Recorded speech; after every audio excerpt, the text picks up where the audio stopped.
ఇప్పుడు దాదాపు కాంగ్రెస్ అధికారంలోకి వచ్చి కర్ణాటకలో 3 ఇయర్స్ కంప్లీట్ అయిపోయింది. 3 ఇయర్స్ 7 డేస్. దాదాపు ఇంకో 2 ఇయర్స్ పరిపాలన కర్ణాటకలో ఉన్నది. 5 సంవత్సరాల పరిపాలన కదా, 3 సంవత్సరాలు పూర్తి చేసుకురు, ఇంకా 2 సంవత్సరాల పరిపాలన ఉన్నది. వాస్తవానికి 6 నెలల కాంచెలే పంచాయతీ అంతా నడుస్తుంది. లేదు లేదు నాకు ముఖ్యమంత్రి కుర్చీ ఇవ్వాల్సిందే, ముఖ్యమంత్రి కుర్చీలో నేను కూర్చోవాల్సిందే అని చెప్పి డీకే శివకుమార్ పెద్ద ఎత్తున కాంగ్రెస్ అధిష్టానం పైన అసంతృప్తితోటి అసహనంతో వ్యతిరేకంగా ఉన్నాడు. సో అధిష్టానం కూడా అది గుర్తించారు. నిన్న కాంగ్రెస్ అధిష్టానం 6 గంటల పాటు డీకే శివకుమార్ తోటి సిద్ధరామయ్య తోటి మాట్లాడిరట. సిద్ధరామయ్యకు అధిష్టానం నచ్చజెప్పారు. డీకే శివకుమార్కు 2 సంవత్సరాల అవకాశం ఇద్దాం, 2 సంవత్సరాలు డీకే శివకుమార్ ముఖ్యమంత్రి ఉంటాడు, మీరు డిప్యూటీ సీఎం పోస్ట్లో ఉండండి అని చెప్పి సిద్ధరామయ్యకి బాగా నచ్చజెప్పారట. రాహుల్ గాంధీ 3 గంటల సేపు మాట్లాడిండట. మల్లికార్జున ఖర్గే, కేసీ వేణుగోపాల్ కూడా సిద్ధరామయ్య తోటి 3 గంటలు మాట్లాడారట. దాదాపు 6 గంటల సేపు ఈ ఇద్దరితో హైకమాండ్ మాట్లాడేటటువంటి కార్యక్రమం చేస్తే సిద్ధరామయ్య ఎక్కడ వింటలేడు.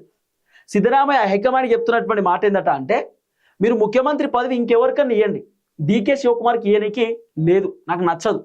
డీకే శివకుమార్కి ఇస్తే నా క్యాడర్ కూడా ఒప్పుకోరు, నాకు సపోర్ట్ చేసే ఎమ్మెల్యేలు కూడా యాక్సెప్ట్ చేయరు, కాబట్టి డీకే శివకుమార్కు సీఎం పదవి ఇవ్వద్దు అని చెప్పి సిద్ధరామయ్య హైకమాండ్ చెప్తున్నాడు. ఇది పెద్ద షాకింగ్ న్యూస్. ఇప్పుడు స్టార్టింగ్లో ఒప్పందాలు అన్ని కుదిరినాయి కాబట్టే కదా సిద్ధరామయ్యకి ముఖ్యమంత్రి పదవి ఇచ్చింది.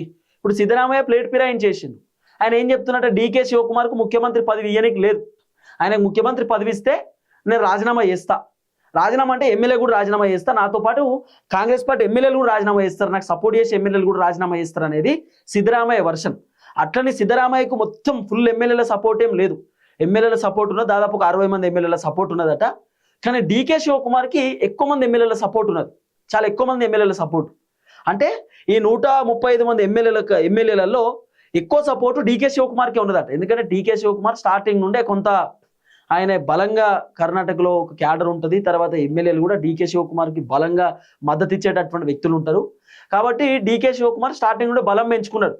ఆ తర్వాత సిద్ధరామయ్య ముఖ్యమంత్రి ఉన్నా కూడా హైకమాండ్తో ఏమైనా పనులు కావాలంటే డీకే శివకుమార్ కాడికే పోతారు. ఎందుకంటే డీకే శివకుమార్ రాహుల్ గాంధీకి దగ్గర, డీకే శివకుమార్ సోనియా గాంధీకి దగ్గర, ప్రియాంక గాంధీకి దగ్గర, ఖర్గేకి దగ్గర, వేణుగోపాల్కి దగ్గర, ఏఐసీసీ లీడర్లకు దగ్గర.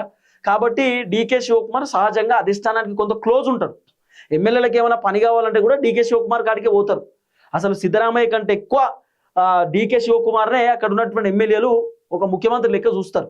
ఇప్పుడు అఫీషియల్ సీఎం కావాలి, సీఎం కుర్చీలో సిద్ధరామయ్య ఉన్నాడు, సంతకాలు సిద్ధరామయ్య పెట్టాలి. డీకే శివకుమార్ ఏముంటుంది, ఉప ముఖ్యమంత్రి పదవి. కాబట్టి ఇప్పుడు సీఎం పదవి నాకు కావాలనేది డీకే శివకుమార్ వర్షన్. ఆల్రెడీ ఇంకా 6 మంత్స్ వేస్ట్ అయిపోయింది, 2.5 సంవత్సరాలలోనే డీకే శివకుమార్కి సీఎం పదవి ఇవ్వాలి.